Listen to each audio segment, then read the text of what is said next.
Salut à toi, nous sommes Marie et Julien, experts comptables et moralistes, banquiers d'affaires et surtout investisseurs. Nous te souhaitons la bienvenue dans ce nouvel épisode de Kick le Boom Dream, un podcast où on parle d'investissement, de finances personnelles et d'entrepreneuriat en détente et dans la bonne humeur, avec un objectif, te permettre de nous suivre dans la quête de sortir de la rat race et de prendre ton destin en main.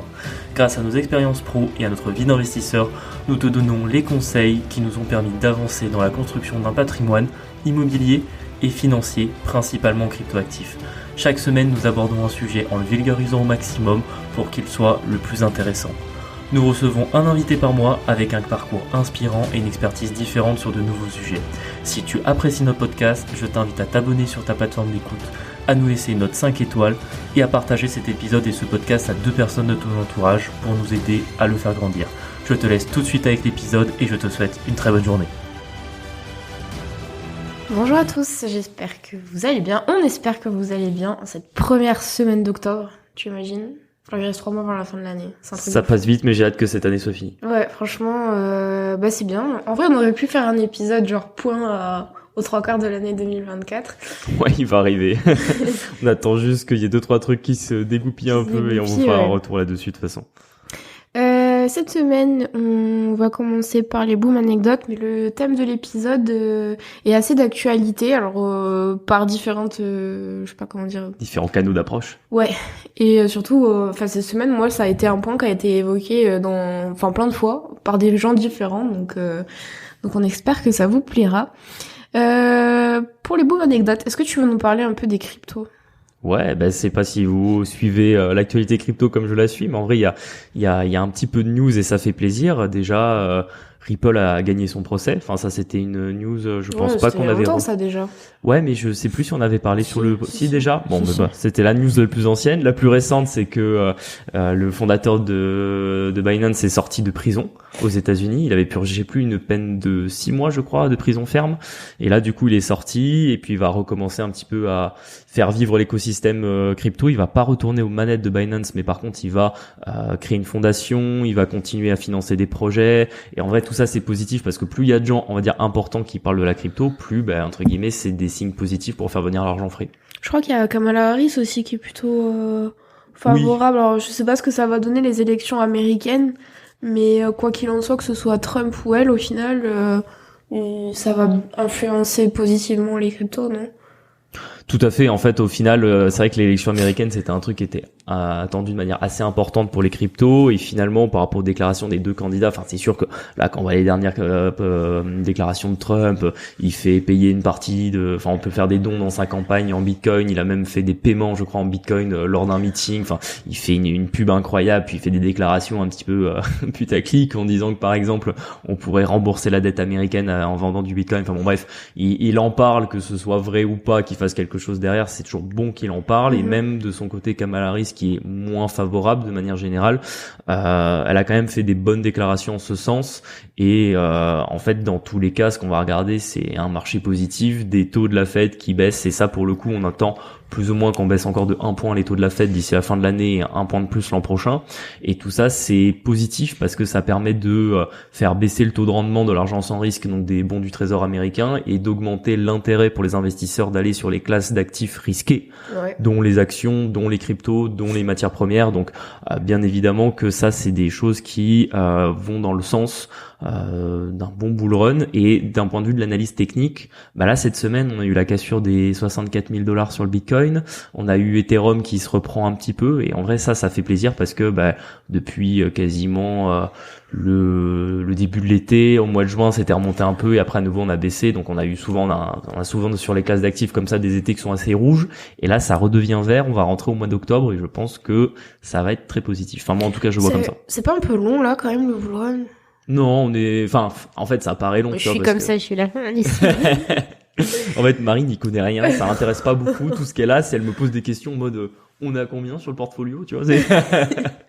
Donc pour elle, pour toi, ça te paraît long, mais en réalité, c'est juste parce la qu'entre durée le moment où t'as arrêté d'alimenter le DCA et depuis du coup, en fait, il s'est passé quoi? Il s'est passé Presque un an, j'ai arrêté mon DCA fin 2023. Ouais, c'est ça fait quasiment un an. Après, les cycles, c'est long. Il y a toujours comme ça des périodes où ça a plus ou moins stagné, voire monté un petit peu. Surtout que ton DCA avait pris déjà un an. Ah, c'est comme ça. Un cycle, c'est 4 ans. Donc c'est simple. Tu regardes un an où j'y ai pas touché, un an où j'ai fait mon DCA, un an où il s'est rien passé. Et là, normalement, on va avoir un an de bougie verte. Hein, c'est un peu comme ça qu'on le voit, tu vois. Tu penses quoi à l'été, du coup? Non, moi je pense honnêtement, je m'attends à sortir du marché des cryptos entre fin de cette année, donc entre le mois de décembre et maximum le mois de mars. Ok. Moi c'est comme ça que je le vois. Après c'est toujours pareil, hein, je suis pas Madame Irma, c'est juste bien, que par rapport à ce que j'ai déjà vu, etc. Quand ça commence à partir fort comme là on l'attend, en gros si ça part vraiment très fort, peut-être dans 3 mois c'est fini. Ça part un petit peu moins fort, dans 6 mois c'est fini. Et si vraiment on a encore des mauvaises news ou que ça continue de corriger un petit peu, potentiellement été prochain dans 9 mois quoi. Oui. Parce qu'en fait, on a eu des grosses variations, je trouve. Notre portefeuille, il est moyennement haut par rapport à une fois où il était vraiment très très haut. En termes d'amplitude, on a eu un plus 250%. Et on est redescendu à plus 80%, un truc comme ça. Donc vous voyez l'amplitude. Et là, on est revenu sur un pas loin de 100%, enfin pas loin d'un 150% on va dire sur le portefeuille. Donc c'est vrai que ça oscille pas mal. Après c'est la volatilité des cryptos, j'aurais pu prendre des gains plus tôt.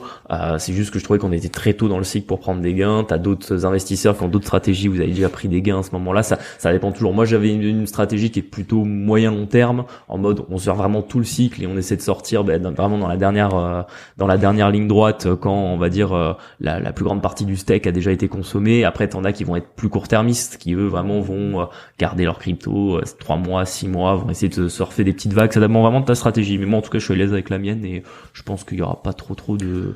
Enfin, je m'attends à rien parce que c'est toujours compliqué de prédire quand tu vas sortir à combien. Mais je veux dire, je m'attends à ce que ça fasse un truc un peu classique et sur les espérances de gains raisonnables que j'ai qui sont on va dire, de 200 à 400%. Franchement, ça me paraît pas déconnant de les faire, surtout avec un portefeuille assez diversifié. T'as pas donné ta démission encore de manière ouais, en fait dans l'épisode d'avant, je vous avais dit que je l'avais donné, sauf qu'en fait il l'a dit à tout le monde qui partait du coup parce que t'as eu ton truc de validé, donc en soi tu peux la donner si tu veux. Oui, c'est ça, c'est-à-dire en fait je pouvais la donner, donc forcément j'ai prévenu tout le monde, les managers, les collègues, les services RH, et bon, faut savoir que dans les services RH des fois ils sont pas tout à fait efficaces et notamment mon intermédiaire auprès du service RH m'avait dit non, juste un mail pour démissionner. Et moi j'étais là, franchement ça me paraît vraiment bizarre parce que le droit du travail que j'avais fait à l'époque à la fac qui commence à remonter, mais je me souvenais bien qu'à l'époque il fallait une preuve. Il est d'actualité hein, honnêtement. En fait la démission c'est soit vous envoyez un recommandé, c'est la signature sur le recommandé qu'il vous faut, soit vous la donnez contre décharge. Et ouais, c'est ça. Pour ceux dont les employeurs ne veulent pas signer, ils n'ont pas le choix en fait. Il n'y a pas de je te signe pas ta démission. Si. En fait, il n'y a pas le choix, sinon ça repart en recommandé. Vous laissez pas faire. Oui, et puis en fait c'est surtout que dans tous les cas il faut une preuve et c'est vrai que le plus simple en général c'est d'avoir je pense qu'il est le mieux parce qu'en soi c'est toujours pareil, un vrai juriste il va te dire qu'en soi quand t'envoies un recommandé, t'as pas de preuve de ce que t'as envoyé dans le recommandé, t'as juste la preuve qu'il y a un recommandé qui est parti. Oui. Juridiquement, c'est ça. Le mieux, c'est vraiment d'aller le donner contre décharge, parce qu'en fait, vous faites 2 exemplaires, vous arrivez, vous en donnez un, et l'autre, il est signé par la personne à qui vous le remettez, et en fait, ça prouve que vous avez bien donné la copie de ce document à la personne qui l'a reçu. C'est peut-être le meilleur, et en plus, en général, quand vous allez voir, surtout dans les grosses boîtes où il y a un service RH, c'est souvent le plus simple d'aller se pointer, d'aller remettre sa démission de cette manière. Elles s'en fichent, les filles qui travaillent au RH. Je trouve que c'est un peu plus compliqué. Pourquoi les filles, tu es misogyne? Non, ceux qui travaillent au service RH, en plus, ils s'en fichent de vous la signer. Moi, je trouve que c'est un peu plus tendu quand c'est à ton employeur en direct, tu sais, quand t'as vraiment le propriétaire en direct, c'est un peu plus chaud. Genre, moi, j'ai un collègue, je crois qu'il l'a donné et ça rend chier, hein, face à signer, mais ils ont pas le choix, en fait. Ils sont obligés ils peuvent pas refuser de signer la démission. Ah bah oui, non, de toute façon, une démission, c'est pas quelque chose que tu signes en acceptant, en fait. C'est juste que tu prends le papier et de toute façon, c'est une décision unilatérale du salarié, quoi. Exactement. Et tout ça pour dire que elle m'avait dit de le faire par mail et que du coup je me doutais bien qu'il y avait un petit souci. Après bon, j'étais pas dans l'urgence non plus parce que t'as 3 mois de préavis quoi. J'ai un délai de 3 mois et là on est le 30 septembre et moi je veux une sortie au 2 janvier donc pour l'instant on est très bien. Mais c'est vrai que du coup pour le 2 octobre, je vais aller la poser en main propre et comme ça moi je serai tranquille. Je sais plus quand est-ce qu'on a eu cette conversation. Ah oui, c'est quand je suis venue te récupérer à ta salle de sport et en face il y a une grosse entreprise de Montpellier travaille dans l'imprimerie, qui travaille dans l'imprimerie. Bon, le Montpellier, ils verront forcément qui c'est. Bon, en fait, je trouve ça rigolo du coup qu'il y a encore des métiers comme ça. Et tu me disais que ton client travaillait toujours alors qu'il est super âgé. Parce qu'il arrive pas à revendre sa boîte. C'est un truc de fou. En fait, son histoire, on s'est dit que c'était intéressant d'en parler dans ce podcast, parce que des fois, ça fait des petites histoires, des petites anecdotes comme ça. En fait, c'est ce chef d'entreprise, il a quasiment pas fait d'études. Il a commencé en fait à 16 ans dans cette même imprimerie comme apprenti, et en fait il a vraiment travaillé là toute sa vie. Donc pour vous dire, aujourd'hui il a genre 72, 73 ans, quelque chose comme ça. Donc vraiment il a commencé à 16 ans, il a passé plus de 50 ans de sa vie dans cette boîte, et au fur et à mesure qu'il a gravi les échelons, en fait l'ancien dirigeant de l'époque lui avait proposé de récupérer la boîte. Il avait racheté les parts, donc il était devenu seul associé. Il gérait bien sa boîte. C'est quand même une boîte qui dégage elle est grosse, on va dire de 8 à 12 millions d'euros en fonction des années de chiffre d'affaires, donc c'est quand même pas mal. Ça fait 50 salariés, il y a des grosses machines. En compta, là où je la vois passer, c'est quand t'imprimes des flyers ou tu vois des trucs comme ça. J'avais une fille en com aussi qui imprimait pas mal par cette boîte-là, donc en vrai c'est quand même un gros acteur de Montpellier, je pense. Après attention, il y en a 3-4 quand même des imprimeurs à Montpellier, donc je sais pas, moi, c'est pas le seul, mais c'est sûr qu'il a une certaine réputation. Et en fait le gros souci, c'est que ça fait peut-être 10 ans maintenant qu'il essaie de vendre, parce que forcément en gros quand il a commencé à approcher les 62-63 ans, il disait que c'était peut-être le moment de céder le flambeau. Il a eu aucun salarié intéressé pour acheter, parce qu'en fait le problème c'est qu'une boîte comme ça, quand elle est valorisée par un expert comptable, elle est valorisée entre 6 et 8 millions d'euros à peu près. Mais le problème, il y a une réalité entre ce qu'elle est valorisée et ce que tu peux la vendre. Hein. Oui, mais le vrai problème aujourd'hui, c'est que pour financer 6 à 8 millions d'euros à la banque, il faut 30% d'apport. Ouais. Donc en fait, ton salarié, impossible qu'il puisse te racheter la boîte.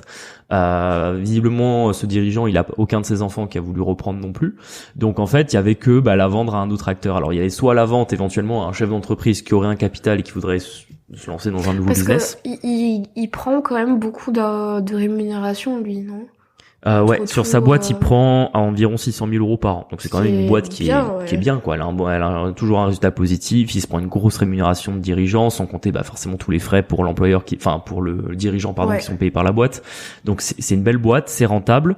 Le souci qu'il va avoir, c'est déjà quelle cible il peut vendre sa boîte. C'est-à-dire que là, effectivement, comme je le disais juste avant, il faut amener 30% sur la table pour faire le crédit bancaire. Donc c'est sur 7 ans, non, généralement. Ouais, c'est sur 7 ans, donc forcément, faut être capable sur 7 ans, si tu la finances 8 millions, on va dire t'apportes 2 millions et demi, tu finances 4 millions et demi, ça veut dire tu rembourses 750 000 euros par an, donc faut être quand même capable de les rembourser. Et t'as vu, c'est limite par rapport à ce que dégage la boîte, ou alors faut faire un emprunt plus long. Tu dépasses en général les critères, tu sais, pour avoir un cautionnement ou un financement BPI, en fait t'es sur une boîte qui est trop valorisée, donc tu pourras pas avoir de caution bancaire particulière de ce côté-là. Et l'autre souci sinon l'autre potentiel qui peut te l'acheter plutôt qu'un chef d'entreprise qui veut se relancer dans ce type de business, c'est tout simplement concurrent. Et le problème, c'est qu'il a déjà été approché par des concurrents. Le truc, c'est que les concurrents, ce qu'ils voulaient surtout racheter, c'était les contrats. Ils voulaient racheter le portefeuille et entre guillemets se débarrasser des salariés, des machines, etc. Il emploie combien de personnes, 50 personnes. C'est énorme. Et ça, effectivement, je comprends en tant que chef d'entreprise, ils disent pas possible, il y a des gars, ils bossent là depuis 20-30 ans, je peux pas les mettre au chômage et entre guillemets juste vendre, prendre mon chèque et partir, sachant qu'en plus il y a une question de prix. Je sais qu'il a déjà eu des offres mais qui étaient trop basses, parce qu'également, on va pas se mentir, aujourd'hui le secteur de l'impression, il y a qu'à regarder sur les boîtes aux lettres. Aujourd'hui, il y a encore une époque, les pubs par correspondance et dans les boîtes aux lettres, c'était énormément développé. Maintenant, il y a des stop pubs partout. Je crois qu'en plus, il y a certaines lois qui restreignent le fait de pouvoir mettre de la pub. Un stop pub, déjà, t'as pas le droit de déposer des... Ouais, mais même, tu sais, toujours dans les optiques d'écologie, etc., et d'impression de papier, il me semblait que tu pouvais plus, certains types de publicités, tu pouvais plus les mettre dans des boîtes aux lettres. Enfin, t'es vite assez restreint. Donc, à part les élections, que ce soit les élections municipales, présidentielles, etc., qui servent encore des imprimeurs, c'est quand même un business qui, peut-être pas en disparition, faut pas exagérer non plus, mais en tout cas qui est en déclin. C'est-à-dire que d'année en année, ils sont amenés à faire des chiffres d'affaires moins importants, tout simplement parce qu'il y a de moins en moins de gens qui vont utiliser le papier, tout simplement parce qu'aujourd'hui, quand tu fais de la pub, t'envoies un mail, quoi, sur les réseaux sociaux directement. Donc c'est pour ça aussi que entre la valorisation quand on fait l'expert comptable et combien le client veut vendre, et combien potentiellement t'as quelqu'un qui pourrait le racheter en face, en se disant bien que dans 10 ans, la boîte, elle tiendra jamais le niveau de chiffre d'affaires d'aujourd'hui, quoi. Pourquoi pas baisser son prix, du coup? Soit il est gagnant jusqu'à fin. Peut-être c'est, je sais pas, il y a des prix psychologiques ou vraiment. Ouais, je pense qu'il y a le côté psychologique dans le mode, il a vraiment son outil de travail, il est là en mode, je préfère continuer à bosser que de le brader. Et après, t'as aussi honnêtement, moi j'ai suivi une grosse partie, parce que là maintenant ça fait 4 ans que je le suis, et 4 ans, je pense que ça faisait au moins 3 ans qu'il essaie de vendre quand je suis arrivé. Il a pas eu masse offre. Hein. Bon, honnêtement, en 4 ans, il y a eu 2 personnes intéressées, quoi. Ah oui, ok, ouais. Ah oui, c'est qu'il est trop cher, en fait, du coup. Non, c'est même pas une question qu'il est trop cher, c'est que franchement, moi, même honnêtement, tu me donnes un capital de 2 millions, j'investis pas pour acheter sa boîte. C'est un business qui est particulier, il faut connaître. C'est un business qui est en déclin. Si tu rachètes ce genre de boîte, t'as pas d'upgrade possible, tu vois, tu peux pas te dire, je vais faire ça en plus. Non, ou alors tu changes complètement le business et ça vaut pas le coup de racheter cette boîte là, quoi. Donc c'est pour ça que je trouve que c'est toujours intéressant de parler des prix des boîtes et de savoir si une entreprise est vendable. Vous avez aussi le cas, je pense qu'on a déjà parlé sur ce podcast, c'est en fait les entreprises qui ont un business qui repose trop sur le chef d'entreprise. En mode si le chef d'entreprise s'en va, le business n'existe plus. Comme il y a un homme clé ou un truc comme ça. Ouais, c'est ça. Et le truc, c'est que ça aussi, t'as beau avoir une boîte qui fait un gros chiffre d'affaires, si le fait que tu t'en ailles fait que la boîte n'existe plus, en fait, en gros, ta boîte, elle vaut rien, quoi. Genre, en fait, elle vaut du flux tant que tu y es, mais t'as pas de capital en mode, c'est pas un business qui tourne sans toi, que tu peux soit automatiser, soit demain revendre. Donc, ça aussi, c'est compliqué. Et je pense qu'il faut toujours être assez à l'aise là-dessus, de se dire que bon, c'est pas grave, je fais un business qui me rapporte beaucoup d'oseille, mais je sais que le jour où j'arrête, entre guillemets, je peux rien revendre. Ou alors à l'inverse, j'ai un business qui crache peut-être un peu moins d'oseille, mais je sais que le jour où j'arrête, je peux vraiment revendre et obtenir un prix, quoi. Et ça me fait penser aussi à un truc assez en lien, c'est le prix des entreprises aux États-Unis. Et ça, tu sais que c'est directement lié au taux d'intérêt, ce qui fait que en Europe et surtout en France, on a des taux d'intérêt qui sont plus faibles qu'aux États-Unis, ce qui fait que ça pousse un peu le prix des actifs à la hausse. Et toi, t'as dû le voir, typiquement les prix des cabinets d'expertise comptable et tous des trucs qui sont déconnants. Aux États-Unis, forcément, comme les taux sont un peu plus élevés, les business, on va dire classiques, hein, les boulangeries, les imprimeries, les cabinets d'expertise comptable, ils valent moins cher qu'en France, tout simplement parce que tu as un effet de levier pour acheter une boîte qui va être moins élevée aux États-Unis qu'en France. Après, ça peut paraître contre-intuitif parce que forcément aux États-Unis les chiffres d'affaires sont plus élevés parce que le PIB est plus gros, mais aux États-Unis si tu fais un prêt pour acheter une boîte, tu seras peut-être à 8% d'intérêt, alors qu'en France tu seras allé à 3,5, 4, allez peut-être 5% en ce moment. C'est toujours mieux d'être à 5 qu'à 8 et ça fait des différences de dingue sur le coût de ton financement. Et tout ça te tire le fait d'avoir des taux d'intérêt plus faibles, ça te tire le prix des actifs à la hausse. Et ce qui est marrant, c'est que du coup, autant sur les petits business, c'est moins cher aux États-Unis qu'en Europe. Par contre, sur les grosses boîtes cotées, le marché boursier américain, c'est quand même le plus performant. C'est là où les boîtes valent le plus cher. Alors qu'à l'inverse, en Europe, on a des boîtes qui distribuent des beaux dividendes, qui font des beaux bénéfices, qui sont moins valorisés que les entreprises US, à revenus et chiffre d'affaires égal. C'est quoi le mieux, du coup? En fait, non, c'est juste, différent, quoi. Oui, c'est juste que c'est différent. Et en fait, je trouve ça intéressant, c'est qu'en fait, finalement, aux States, quand t'es sur une petite boîte, ça vaut pas tant que ça, parce qu'on estime que n'importe qui peut, entre guillemets, la créer ou la lancer. À l'inverse, dès que tu commences à atteindre un certain stade, là, directement, tu passes sur des multiplicateurs qui sont incroyables. Fous, alors que, en France, c'est un peu différent. Genre, tu peux vite te retrouver avec un fonds de commerce de boulangerie qui vaut genre 500 000 €, alors que c'est qu'une boulangerie, tu vois, que tu pourrais créer la même à côté. Et à l'inverse, des fois, t'as des très très grosses boîtes, genre des startups ou quoi, qui ont des projets de fous furieux qui sont pas autant valorisés que si ils étaient aux États-Unis. C'est pour ça que t'as beaucoup de mecs, genre des start-upers français qui vont créer des boîtes dans la Silicon Valley parce qu'ils savent qu'ils ont des multiples plus importants là-bas. Et ça me fait penser, mais par exemple, je sais que les transactions sur les boîtes d'expertise comptable, il y en a quand même de moins en moins. Parce qu'au final, en tout cas, de ce que j'entends autour de moi, c'est qu'en fait, c'est tellement facile de faire ce business-là que pourquoi est-ce que tu te ferais chier à acheter des parts ou une clientèle à quelqu'un, tu vois. C'est logique. En vrai, moi je suis désolé, mais les prix sont déconnants. T'avais été dans un cabinet où l'expert comptable associé, il essayait de vendre le cabinet. Franchement, c'était n'importe quoi. Genre, ils vendaient ça genre 3 fois et demi le chiffre d'affaires. Enfin, c'était, même par rapport aux normes que tu m'avais données, il l'a survalorisé. Et il avait certains de ses salariés qui l'avaient racheté en plus. C'était hallucinant, quoi. Les mecs, ils se faisaient arnaquer. En plus, c'était du commissariat aux comptes. Donc, en fait, c'est des contrats de 6 ans. La loi, elle avait évolué entre temps, ce qui faisait que certains clients qui avaient besoin d'un commissaire aux comptes, ils en avaient plus besoin. Du coup, t'étais perdant. Enfin, c'était. Puis surtout que, en plus, ça va pas en mieux parce que là, les seuils, ils ont encore été relevés. Donc, en fait. Ah non, mais incroyable. Les pauvres.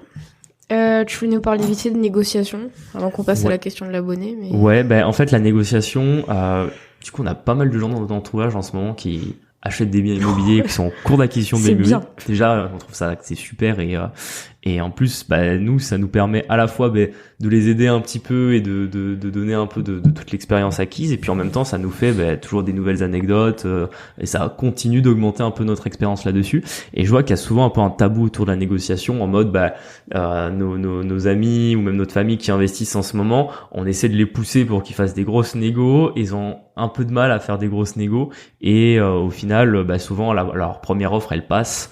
Ce qui des fois est dommage, on dit toujours quand ta première offre est acceptée, c'est que t'as pas proposé assez bas quoi. Et ça me fait penser que je pense qu'il faudra qu'on fasse un épisode sur la négociation. Ça sera un bon sujet. Tes meilleures astuces, parce qu'on a quand même une petite expérience là maintenant sur les négos, et des trucs qui se sont bien passés, des trucs qui se sont moins bien passés. Ouais, c'est ça. En fait, la négociation, c'est exactement ce que j'allais dire, c'est que t'en as un peu peur au début parce que c'est quelque chose que tu peux pas maîtriser. En mode, la négociation, des fois ça va marcher très bien, des fois ça va pas marcher. T'as des stratégies qui vont aller, d'autres pas. Mais dans tous les pans de la vie, pas qu'en immobilier, je trouve que c'est quand même dur de négocier pour voir des couronnes. Ouais, mais tu vois, honnêtement, la négociation immobilière, je pense que c'est une des plus importantes parce que c'est là où tu gagnes le plus de ronds. En mode, je sais pas moi, si tu vas au maraîcher négocier tes pommes ou négocier tes tomates, c'est génial, mais tu vas peut-être tu vas les payer 3 €, les payer 3,50 €, tu vois, genre, est-ce que les 5 phrases de négociation que tu vas échanger avec le mec, ça vaut le coup d'économiser 50 centimes sur tes tomates, tu vois? Moi, pour moi, non, genre, c'est pas du temps gagné ni rien. Par contre, dans l'immobilier, tu négocies 1 000 € sur le prix, t'as déjà gagné 1 000 € en fait. Donc ça va super vite. C'est ta renta, effectivement. Bon, on fera peut-être un épisode là-dessus, du coup. Ouais, je pense que ça fait parler des sujets, on va travailler ça. Ça fait longtemps qu'on n'a pas fait de questions d'auditeurs, alors qu'on a des questions toutes les semaines. C'est vrai, vraiment on n'a pas le temps, ouais. La fille qui prépare l'épisode, je sais pas ce qu'elle fait à chaque fois. Ouais, je pense que je vais lancer des candidatures. Voilà, j'ai pensé, du coup, il y avait Thomas qui nous a posé une question, c'est comment évaluer la tension locative d'une ville? Et je trouve que c'est une très bonne question. C'est vrai que c'est une bonne question parce que souvent on peut se poser la question de savoir, ouais, c'est ça, de se dire est-ce que on va avoir beaucoup de demandes, est-ce que il y a des locataires potentiels, parce que bon, quand vous êtes dans une grande agglomération, il n'y a pas de doute, mais des fois quand vous êtes dans des villes plus petites, vous pouvez vous poser la question. En fait, à l'ancienne, vous posez une annonce, vous posez une fausse annonce et vous voyez ce qui arrive.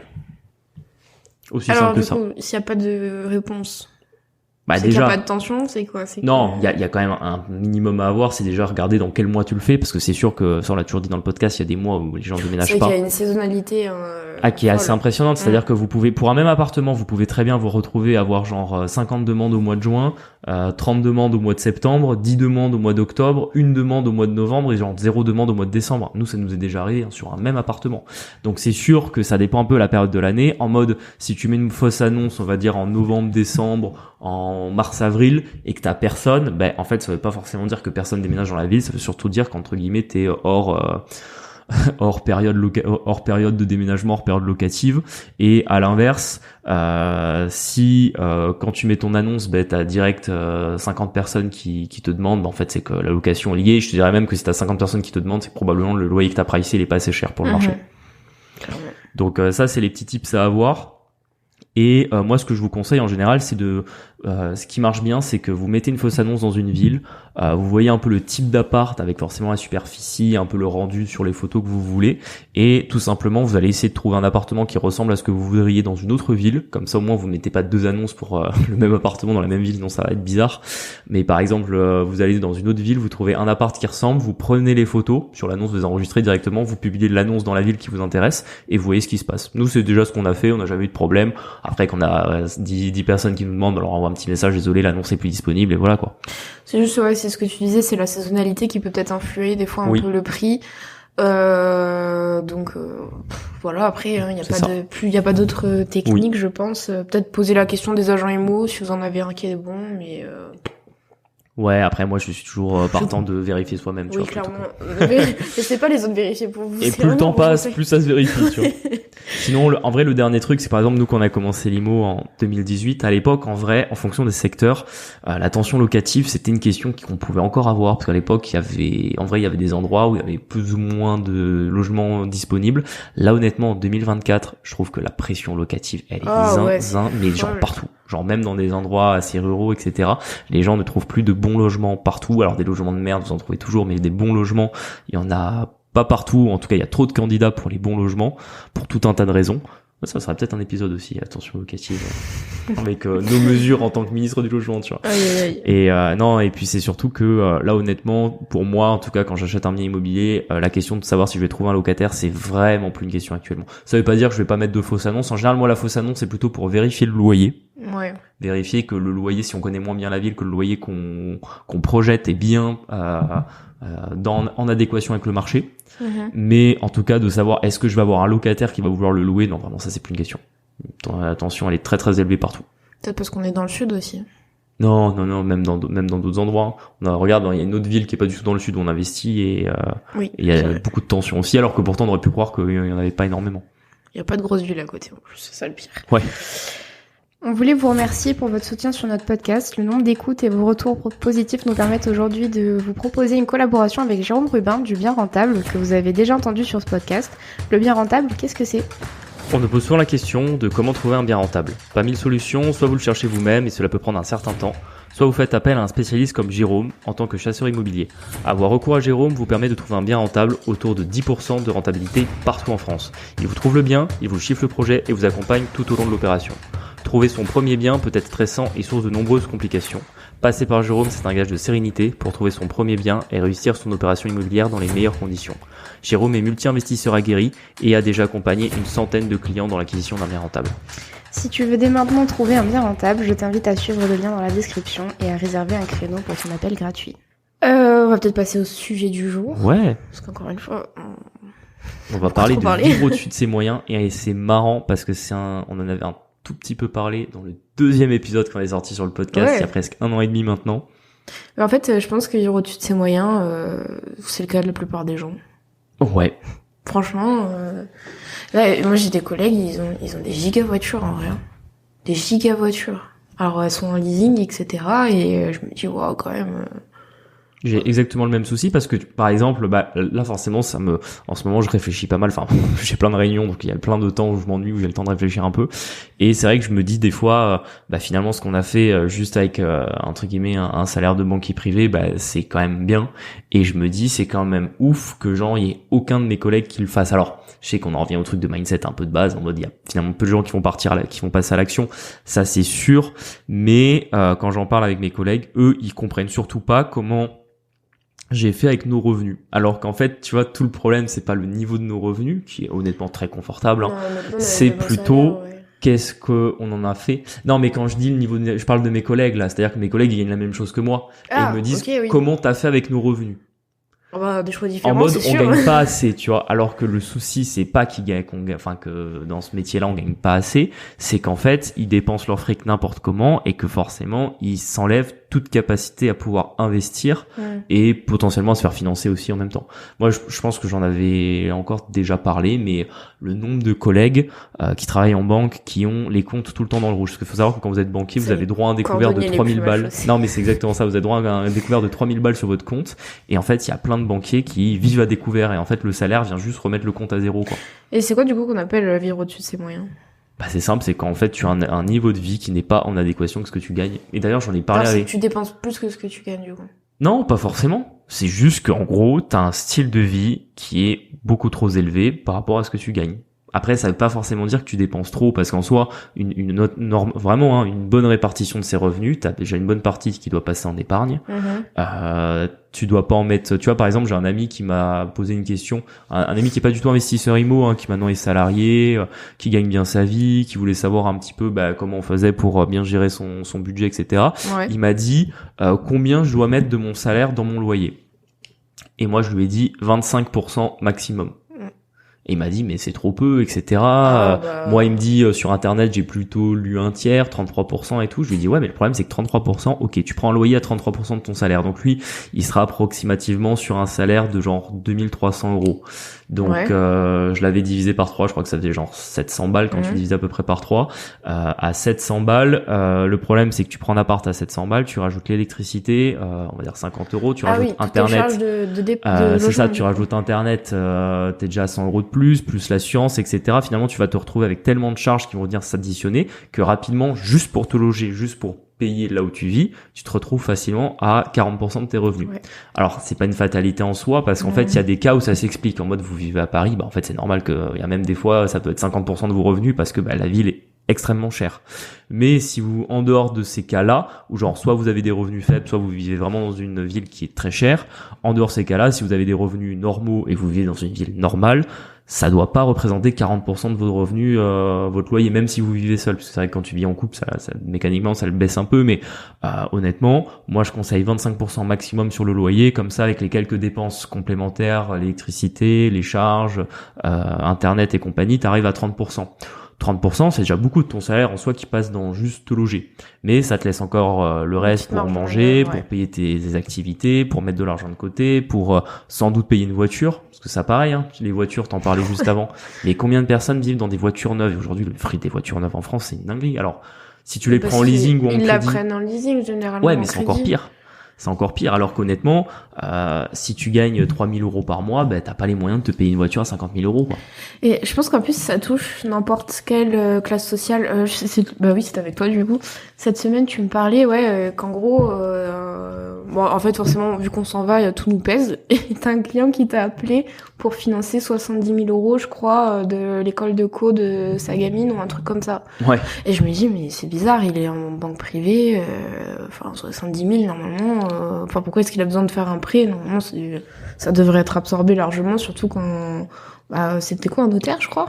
Alors, lui, notaire, elle, dentiste. Voilà, bon profil, hein. Ouais. Mais, je me dis, normalement, ça devrait être bon, 70, surtout quand t'es remonté en banque privée, etc. Et en fait, tu m'as dit, ils ont pas d'épargne. Comment c'est possible, ça? Ah ouais, mais genre, c'est un truc de zinzin, genre. Ils gagnent je sais pas combien. Ils ont un prêt de genre 1,2 million pour la maison. Ils n'ont pas 1 € de côté. Mais c'est quoi ils partent dans quoi, du coup, les sons? Je t'avoue que j'ai pas été faire une analyse précise de leurs revenus, mais déjà de tête, le prêt, déjà, quand j'ai déjà t'en as beaucoup qui partent dans le prêt. Après t'as une grosse partie en fiscalité parce que du coup, en fait c'est un cercle très vicieux, c'est-à-dire que comme ils ont un gros rythme de vie, ils ont besoin de très gros revenus. Comme ils ont des très gros revenus, ils payent des très gros impôts. Et en plus, dans leur très gros rythme de vie, il va y avoir des dépenses. Enfin, je sais pas moi, tous les abonnements possibles, imaginables, ils les ont. Ils sont à coup de dépenses cartes. Je sais pas, ils ont des cartes, ils peuvent dépenser jusqu'à 10 000 € par mois. Ils ont genre ça sur 2 cartes, tu vois. Et souvent à la fin du mois, je vois boum le prélèvement de la carte. C'est des cartes à débit différé. Et du coup, ils se prennent des moins 10 000 € de dépenses de carte sur le mois, tu vois. Et je sais pas, ça doit juste être les courses, le roi Merlin. Enfin, je sais pas, mais c'est des gens qui dépensent tout le temps. Après, attention, c'est aussi des gens qui sont plus âgés que nous. Ils ont des gosses et tout. C'est pas vivre comme un moine non plus. Mais c'est vrai que je trouve que même par rapport à ce qu'ils gagnent, ce qu'ils dépensent, c'est énorme. Ça rend ouf. Parce que du coup ils ont pas 1 € de côté et qu'en fait c'est des clients, sans déconner, je les ai tout le temps dans ce qu'on appelle le risque en banque, c'est-à-dire que quand votre client il a les comptes à découvert, quoi. Et en fait en permanence je suis là en train de valider les opérations parce qu'en fait à tout moment je le coupe je coupe le compte et ça y est il peut plus payer, quoi. Donc alors bon, je le fais pas parce que bon, je sais qu'il est notaire et qu'en soi, nous en tant que banque, on n'est pas en risque parce qu'on sait que sa maison, elle vaut le prix qu'il l'a payé. Il a son étude notariale, il a ses revenus, etc. Mais je veux dire, moi, je trouve ça ouf que à ce qu'il gagne à son âge, il est pas genre 20 000 € de côté, quoi. Je pense qu'il y a le fait aussi que, en fait, le crédit c'est facile dans cette société-là, tu vois. C'est facile, t'as des sociétés comme ça, des trucs au physis, des machins comme ça. Oui, tu parles du crédit consommation quand tu dis que le prêt est facile. Oui, pas du crédit immo, Ouais, crédit immobilier, c'est faut déjà se lever. On parlé aussi, c'est un peu un autre sujet, tu vois. Faut déjà se lever un peu plus tôt, mais le crédit conso, il est facile. Moi, je sais que mes parents, ils ont eu recours, souvent quand il faut, financer des travaux. Acheter une voiture. Là encore, il y a genre 6 mois, ils ont refait un, tu vois. Je sais plus quand on était plus jeune pour changer les menuiseries, tu vois. Alors après, il y a peut-être des bonnes raisons de dépenser cet argent-là, mais c'est vrai qu'en fait, au cumulé, ça fait, tu vois, des petites mensualités. On te dit, c'est 200 balles par mois. Tu dis, ça va. Mais en fait, quand on a 3 comme ça, de suite, c'est pas la même chose, quoi. Ouais, complètement. Et le souci, c'est que direct, ça t'ajoute des charges fixes tous les mois. Et tes charges fixes vont venir te diminuer ce qui va te rester, on va dire, sur tes dépenses variables.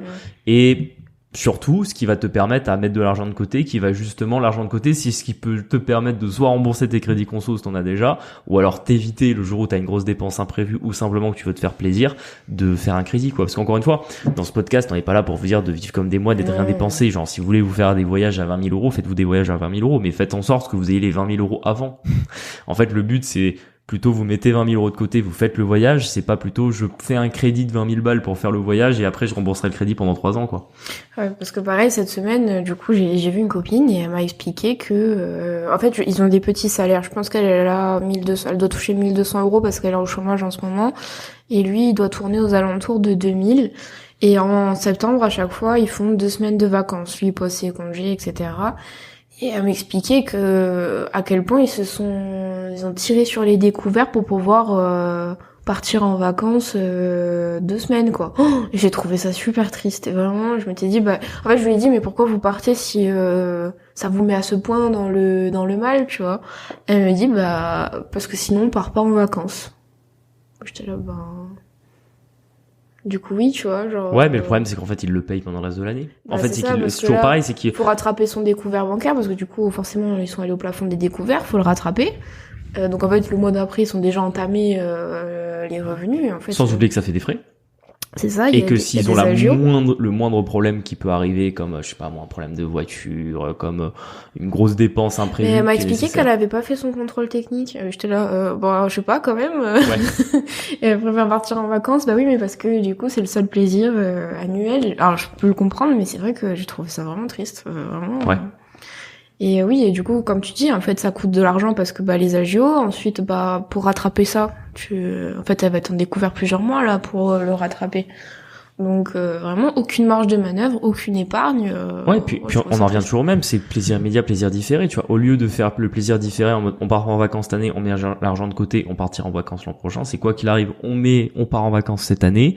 On mettra l'année à rattraper ça et du coup l'an prochain on devra refaire la même chose, refaire un prêt pour repartir en vacances l'an prochain, quoi. Et finalement c'est là où il y a beaucoup de gens qui, quand on dit qu'ils vivent au-dessus de leurs moyens, c'est que typiquement ils ont pas d'argent sur les comptes, alors que des fois c'est même pas un problème de revenus, c'est même pas parce que je vais imaginer honnêtement quelqu'un au SMIC aujourd'hui, c'est compliqué pour vivre. Les études qui te montrent que les gens au SMIC ils sont à découvert en milieu de mois, franchement je suis pas étonné. Ouais. Maintenant quand t'as des revenus plus importants en mode 2000, 2500, 3000 balles, c'est peut-être une mauvaise gestion. C'est une mauvaise gestion, tu peux pas te retrouver, sauf cas exceptionnel, tu peux pas te retrouver à découvert tous les mois ou faire des crédits conso par-ci par-là, faut mettre de l'argent de côté, restreindre un peu les dépenses, etc., quoi. Par exemple, on peut donner notre exemple. Nous, il y a combien d'années on n'est pas parti en vacances?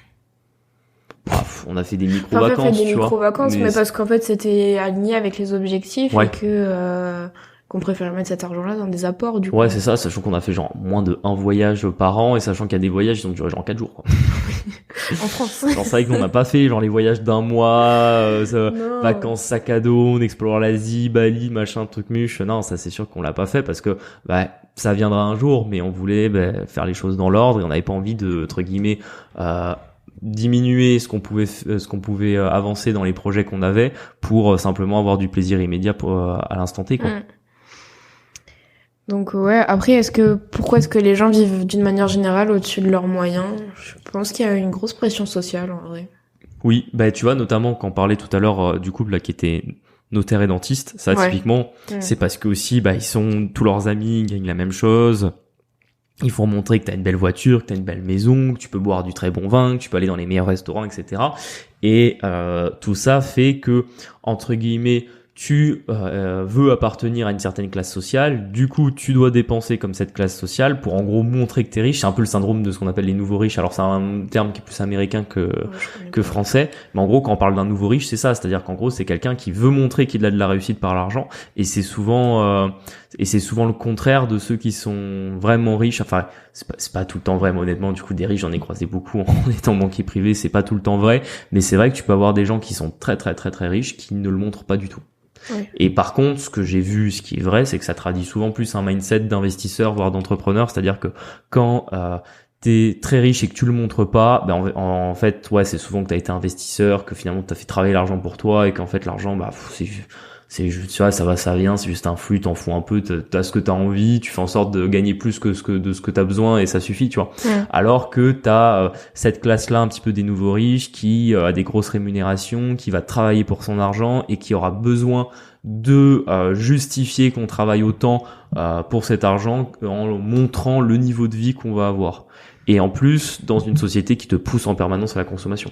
Oui, c'est surtout ça. Rien que les réseaux sociaux, en vrai, je trouve que c'est ultra nocif. En plus, tu t'intéresses à un truc, alors je pense que c'est les cookies c'est les cookies qui te suivent. Putain, tu rouvres quelque chose, bam, ça te suggère un truc auquel tu t'es intéressé. Moi, je regardais de la vaisselle la dernière fois. Oh, putain, non, j'ai des pubs de vaisselle qui sont efficaces en plus. Donc ouais, je pense que comme tu dis. Bon, en permanence, j'ai des pubs pour des formations immobilières toute la journée, c'est marrant. C'est pour ça que des fois on en parle dans les podcasts.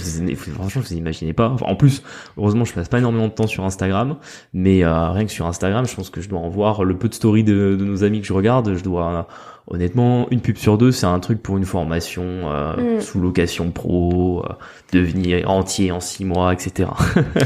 Et je trouve que en fait, c'est dommage que l'école, elle te forme pas à l'éducation financière comme ça. Ah ça, on a déjà parlé dans un épisode. Le problème, c'est que pour moi, c'est pas le rôle de l'école. Tu vois, en fait, l'école devrait t'apprendre un petit peu mieux comment fonctionne l'argent, mais il faut pas demander à des fonctionnaires de t'expliquer comment tu vas devenir investisseur immobilier, quoi. C'est pas leur rôle, c'est pas leur métier, tu vois, genre. Non, mais juste que on dépense pas plus que ce qu'on gagne, tu vois. Ouais, Déjà, quand t'as recours au crédit, d'une manière générale, en fait, tu vis, si tu peux pas le payer, c'est que, tu vois, tu es au-dessus de tes moyens. Ouais, mais le problème, c'est que, si tu veux, les gains de croissance que fait le PIB français, ils sont dus à la consommation. Parce qu'aujourd'hui, on est une société qui consomme plus que ce qu'elle produit. Donc forcément, si d'un coup, tu commences à dire à ta population, attendez, mettez de l'argent de côté, etc., tu vas voir économiquement, c'est pas tenable. C'est parce qu'en fait, tu vis dans une société qui s'auto-alimente par la consommation sans cesse de plus en plus importante de ses membres. Et c'est pour ça que, typiquement, le crédit vient te permettre de faciliter, bah tiens, tu voulais plus consommer, mais tu gagnes pas assez, bah tiens, consomme un peu plus et tu rembourseras plus tard. Et en même temps, ça t'achète aussi ta liberté, hein. C'est en soi, une fois que tu dois rembourser des crédits, et en plus, on parle pas de rembourser des crédits pour lequel t'as un actif en face. On te parle de uniquement rembourser des crédits où t'avais un passif que t'as déjà consommé. Bah, en fait, t'es juste esclave en mode, tu sais, peut-être 2 ans après, t'es là en mode pourquoi je le paye ce crédit? Ah oui, c'est vrai, c'était les super vacances qu'on a passées il y a 2 ans. Je m'en souviens même plus des vacances, tu vois. Mais par contre, je paye encore le crédit. Ouais, parce que je pense que c'est une des grosses conséquences du coup de vivre au-dessus de ses moyens. En vrai, je suis pas sûre que des gens puissent être vraiment heureux en vivant au-dessus de leurs moyens, parce qu'en fait, au bout d'un moment, tout se rattrape. Alors moi, j'ai un chef d'entreprise, j'en ai déjà parlé sur ce podcast, qui a un très très gros rythme de vie et en fait, ça le rattrape, tu vois. Il a pas les sous pour payer l'IF, il a pas les sous pour payer le redressement fiscal, il a pas de sécurité en face. En fait, ils vont devoir refaire un prêt en perso pour payer ça. Et en fait, moi, je les vois pas comme des gens heureux, je les vois comme des gens qui sont fatigués parce qu'ils travaillent beaucoup, vu qu'ils ont une entreprise à tenir avec beaucoup de salariés. Et des soucis qui s'accumulent à côté où en fait comment tu fais, tu vois, tu vas demander de l'argent à ta famille ou tu vois. Ouais, non mais j'ai une copine, sa mère est passée en redressement. Non. Faillite personnelle. Oui. Et là de nouveau c'est d'autres problèmes, pas de carte de crédit. Ouais, pas de chéquier. C'est chiant quoi. Pas de crédit immobilier, pas d'avancement, mais ouais, comme tu dis, c'est qu'en fait, tu deviens esclave du système, et puis en plus, c'est pas agréable comme vie. Enfin, moi, honnêtement, je me verrais pas vivre dans un stress pareil.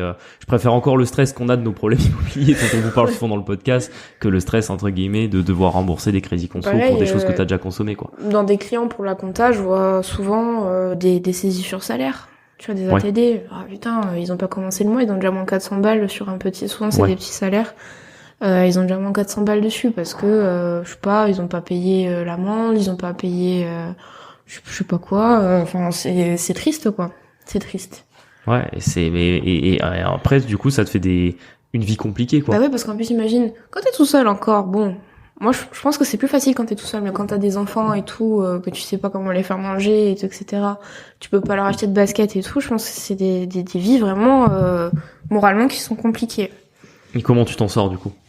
On en a déjà parlé, je pense, sur ce podcast. Je pense, depuis, c'est quoi? C'est l'épisode 2, non? On avait donné nos astuces. Ouais, mais je l'ai dit tout à l'heure quand on avait parlé un petit peu. C'est déjà de faire une analyse du budget et de voir où point part de l'argent, situation. comptable. Tout simplement. Ouais, c'est ça, c'est vous faites vos entrées, vos sorties. Et en plus, je pense que ça permet de se rendre compte de ce qui part. Parce que tu sais que moi, ça m'a toujours assez impressionné en tant que banquier. J'ai eu plusieurs fois le cas de quelqu'un qui disait j'ai eu un prélèvement ce mois-ci sur mon compte. Est-ce que vous pourriez regarder ce que c'est, tu vois? Et en fait, quand tu regardes, c'est un abonnement. Et genre, en fait, ça fait genre 3 ans qu'il est abonné, tu vois. Et genre, il s'en rappelle pas. Et il vient de se rendre compte maintenant qu'il était prélevé. Des fois, c'est pas grand-chose, tu vois. Ça va être genre 25 balles. Mais t'es là en mode, attends, ça fait 3 ans qu'on te prend 25 balles tous les mois et t'as jamais capté, tu vois. Et ouais, je dis pas qu'il faut ouvrir son appli bancaire tous les jours, mais je pense que ouais, tous les mois, faut quand même regarder toutes les dépenses, toujours vérifier qu'il n'y ait pas genre un truc qui soit sorti ou qu'on n'ait pas fait attention, de vérifier. Moi, je sais que je remets toujours en question, c'est les abonnements. J'ai envie de plus en plus, là, la mode, facile, c'est les business d'abonnement. C'est pas cher. Je sais plus. La dernière fois, moi, j'ai pris Canva. Bah, c'est pas cher, c'est 12 € par mois. Du coup, tu dis c'est pratique. En plus, les applis elles sont bien faites parce que quand tu vas aller un peu plus loin sur l'appli, en fait, ça te demande de payer en premium, la version payante. Donc ouais. Et le problème c'est que tu prends les Canva 12 €, Amazon Prime 15 €, Netflix ça doit être 15 ou 20 €. Enfin tu les additionnes comme ça, t'arrives facilement à 120, 150 € par mois d'abonnement et en fait c'est énorme dans ton salaire, ça peut faire entre 5 et 10% de ton salaire qui part dans des abonnements. Ça déjà, faut voir si les abonnements ils sont utiles. Nous des fois on en prend des abonnements parce que voilà, même que ce soit pour le podcast ou pour nos biens immo, des fois on a besoin d'un abonnement payant ici ou là. Franchement, on le prend un mois. Si le mois d'après on s'en sert pas, je dis vas-y, résile, ça sert à rien qu'on paye. Tu vois, même si des fois c'est pas cher, c'est 10 balles. À un moment donné, faut quand même pas vraiment jeter de l'argent par les fenêtres, quoi.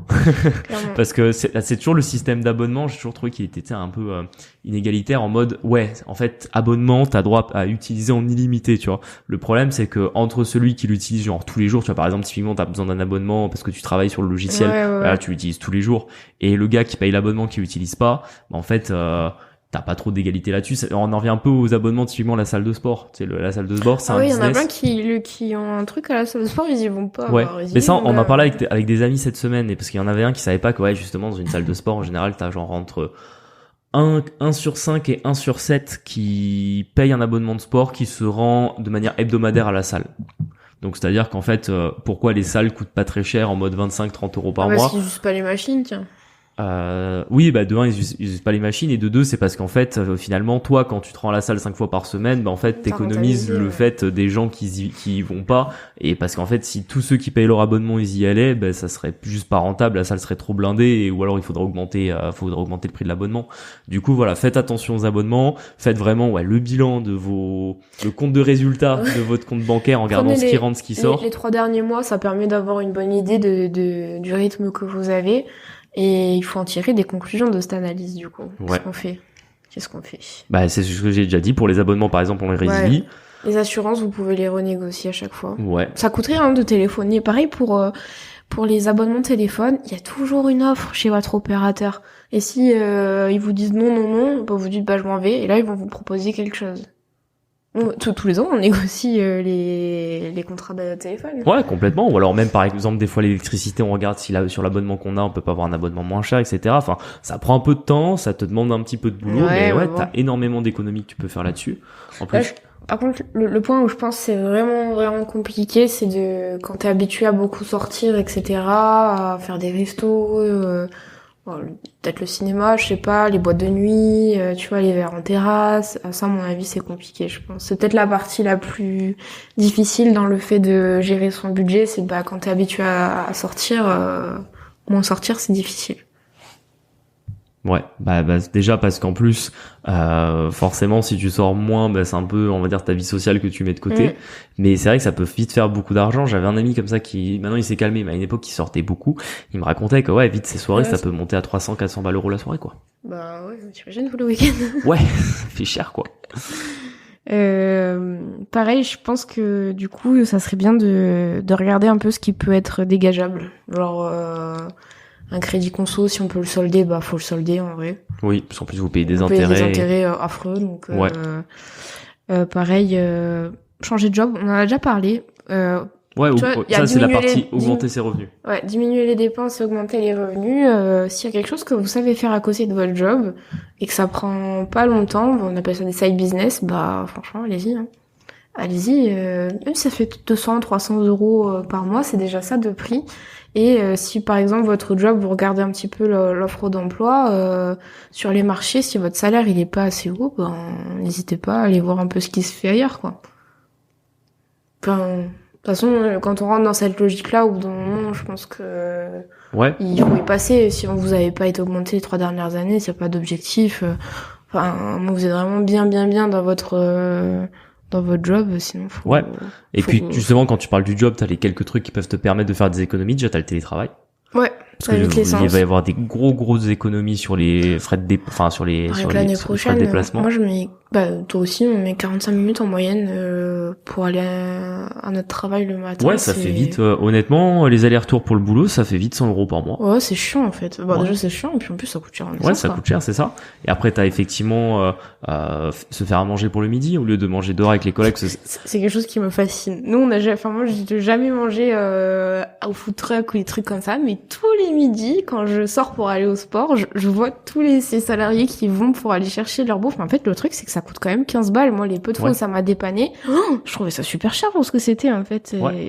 C'est à la mode. Tous les midis. Alors ok, il y a les tickets resto, mais surtout que le plus drôle dans tout ça, c'est que, tu sais, les gens, ils vont nous prendre pour des gros radins. C'est qu'en plus, on n'avait même pas on ne mangeait pas forcément le midi avec nos collègues pour économiser. À la base, on le faisait parce qu'on est très sportifs tous les deux et qu'en fait, c'est de la junk food. Alors même si des fois t'as des trucs un peu healthy, machin, truc muche, c'est, au final, souvent, tu vas manger des choses qui sont pas extrêmement saines. Donc nous, en fait, à la base, moi, j'ai commencé à me faire à manger au lycée. Moi, déjà au lycée à l'époque. Et du coup, parce que je préférais manger des trucs que je cuisinais moi-même, qui était meilleur. Et c'est vrai qu'au final, je me suis rendu compte qu'en plus, c'était une économie qui était hyper importante, quoi. Ben moi, étudiante, je pense c'est première année en compta. Mon père, il me dit va falloir que tu te payes la cantine le midi. En fait, il voulait plus me payer la cantine le midi. C'était pas ultra cher en vrai, ça devait être 4,50 € le repas et tout. Et en fait, à cette époque-là, j'avais vraiment pas de sous. Et du coup, j'ai fait tu sais quoi, tant pis. J'ai vite fait mes petits calculs avec le paquet de riz, etc., voir combien ça me ramenait. En fait, c'était 2 fois moins cher de faire ma gamelle le midi et tu mangeais mieux. Alors mieux, je sais pas, mais mais mieux en termes de qualité, tu vois. Ah oui, par contre oui. Après, je sais pas, je faisais des trucs que j'aimais bien quand même, et du coup, oui, ça coûtait vachement moins cher. Et moi, j'ai gardé cette habitude-là, et je vois bien le prix affreux que ça coûte à mes collègues. Genre, la carte ticket resto, elle est épuisée ultra vite, tu vois. Alors que nous, la carte ticket resto, on l'utilise pour les courses toutes les semaines. Et sinon, typiquement, stratégie d'épargne, on en revient, ça vous l'avez dans les livres Robert Kiyosaki, on parle très bien, mais paye d'abord. Exactement, se payer en premier, c'est-à-dire que le virement d'épargne, il doit pas arriver à la fin du mois avec si vous restez sur le compte, c'est dès que vous recevez votre salaire le premier du mois, vous faites directement le virement sur votre livret de la somme que vous voulez mettre de côté, et une fois que vous faites ça, déjà ça vous permet de vous rendre compte que ce qui va rester sur votre compte, vous vous êtes déjà mis de l'argent de côté et que vous devez vivre avec ce qui reste. Et c'est pas je vis avec la totalité, je mettrai de côté s'il en reste un petit peu à la fin, quoi. Ouais. Ça vraiment, c'est un truc bête, mais quand vraiment on recommence le b.a.-ba d'une bonne gestion de ses finances personnelles, vraiment le virement automatique dès que vous recevez votre paye de ce que vous voulez mettre de côté, c'est ça qui vous sauve, c'est ça qui vous empêche de souscrire des crédits conso, c'est ça qui vous permettra de payer votre nouvelle voiture, vos voyages, de faire des apports dans les biens immobiliers quand au bout de quelques mois, quelques années, vous aurez mis pas mal d'argent de côté. Ça vraiment, c'est ultra important. On peut peut-être parler un peu de notre cas à nous. Je pense, ça peut peut-être donner une idée et puis une conclusion générale sur vivre au-dessus de ses moyens et comment nous, l'investissement, ça nous permet justement de pas vivre au-dessus. Ouais, complètement, parce qu'en plus, tu sais, c'est un peu un épisode genre b.a.-ba en mode l'épisode qui te fait venir à l'investissement. Ouais. Parce que je sais que moi je suis arrivé dans l'investissement, pourquoi ? Parce que je me suis promis, je voulais jamais que l'argent soit un problème dans ma vie. C'est-à-dire que voilà, j'avais jamais envie de manquer de quoi que ce soit. Ça a toujours été une source assez importante pas de stress, mais de préoccupation, tu vois, dès que j'ai eu 18 ans. Donc forcément, je voulais jamais que l'argent soit un problème. Du coup, par l'investissement, par le fait, forcément après d'avoir commencé à gagner ma vie, etc., l'argent n'a jamais été un problème. En revanche, aujourd'hui, elle est toujours un sujet, tu vois. C'est-à-dire qu'il y a toujours le truc de, tous les mois, on est là, on regarde ce qu'on a sur les comptes, parce que pour l'instant, on est toujours dans les investissements immobiliers, qu'on a genre 80% de tout l'argent qui passe sur nos comptes, qui finalement part dans les investissements ici et là. On va bientôt arriver sur une phase où on va un peu plus rentrer que toujours réinvestir. Mais c'est vrai que moi je dis toujours, je distingue ce moment où l'argent n'est plus un problème et le moment où l'argent n'est plus un sujet. Et je sais que maintenant mon prochain objectif, ça serait le moment où l'argent n'est plus un sujet, c'est-à-dire que on en est à un point où quand il y a une dépense, là aujourd'hui, si on a besoin de la faire, si on veut la faire, on la fait, on se pose pas trop la question, mais vraiment d'arriver au point où tu regardes même plus le prix. Ouais. Même si, nous connaissant, je pense qu'en tout cas sur les dépenses qui sont importantes, on regardera toujours, parce que c'est toujours pareil aujourd'hui, même si on doit payer un truc 400 balles, je regarde toujours s'il n'y a pas moyen de le payer 250, tu vois. Est-ce que le prix qu'on m'affiche 400 balles, c'est le bon prix, ou est-ce qu'il y a moyen de payer moins, tu vois. Donc je pense que ça restera toujours, parce que je pense aussi que ça fait partie un peu de, quand t'aimes bien les chiffres, quand tu fais en sorte de toujours pouvoir limiter tes dépenses et avoir un peu le meilleur lifestyle possible mais en dépensant le moins possible, ça me paraît toujours cohérent, mais vraiment de faire cette transition de l'argent n'est plus un problème, l'argent n'est même plus un sujet, tu vois. Et je trouve que ça c'est le goal ultime, je pense celui qu'a tous les investisseurs où t'atteins vraiment la vraie liberté financière, je pense que c'est celle-là. Ouais. Mais par contre, elle met un peu plus de temps à arriver parce que avant d'en être au point où par rapport au lifestyle que tu veux, vraiment tu regardes plus à la dépense, faut quand même avoir bien travaillé avant. Clairement.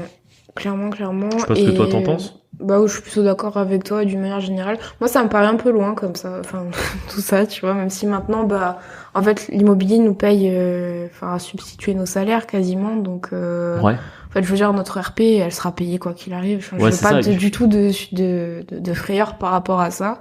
Puis même notre salaire maintenant, c'est devenu genre 20% de nos revenus, quoi. Donc c'est toujours quelque chose de significatif entre guillemets. Notre salaire aujourd'hui, parce que c'est un peu fait comme ça, c'est toujours celui avec lequel on vit à la fin du mois, mais je veux dire quand tout ce qui transite par nos comptes avec les loyers des investissements, les gains ici et là, en réalité les salaires ça représente plus grand chose, mais pour autant on continue toujours à mettre de côté sur nos salaires, bien sûr, ouais. C'est-à-dire que malgré le fait que nos salaires aujourd'hui c'est devenu genre 20% de nos revenus, on continue à mettre la moitié quasiment de côté. Oh, moi peut-être pas, mais ouais, je gagne un peu plus que toi. Moi, je mets quasiment la moitié. Ouais, peut-être un peu moins parce que là, je t'avoue que on a eu quelques dépenses. Il y a eu pas mal d'impôts. On se marie surtout. On se marie cette année. Il y a eu des impôts et compagnie. Mais je veux dire, en gros, des dépenses volontaires. Finalement, ouais, il y en a moins de 10%. Quoi. Donc voilà. Je pense que c'est une bonne conclusion quand même de réfléchir un petit peu à sa conception de la finance. Comment est-ce qu'on peut faire ça de manière intelligente? Après, on vous dit pas de vivre comme des moines, hein. Honnêtement, la vie c'est pas non plus de vivre comme des moines. Nous, on a des passe-temps à côté, faut le dire aussi. Ouais. On met de côté, mais toi ta salle de sport elle est quand même chère. Il y a plein de trucs où on se fait plaisir, tu vois. Mais c'est vrai que faut réfléchir ça de manière intelligente et surtout c'est dommage de s'embourber dans des crédits, dans une vie coincée par les dépenses et par le fait de devoir toujours gagner plus, quoi. C'est ça. En fait, on espère juste qu'à la fin de cet épisode, en gros, soit vous avez déjà des finances personnelles qui sont saines, mais en fait, tant mieux pour vous. Et en fait, vous êtes déjà sur la bonne voie et vous faites déjà mieux que 95 ou 99% de la population.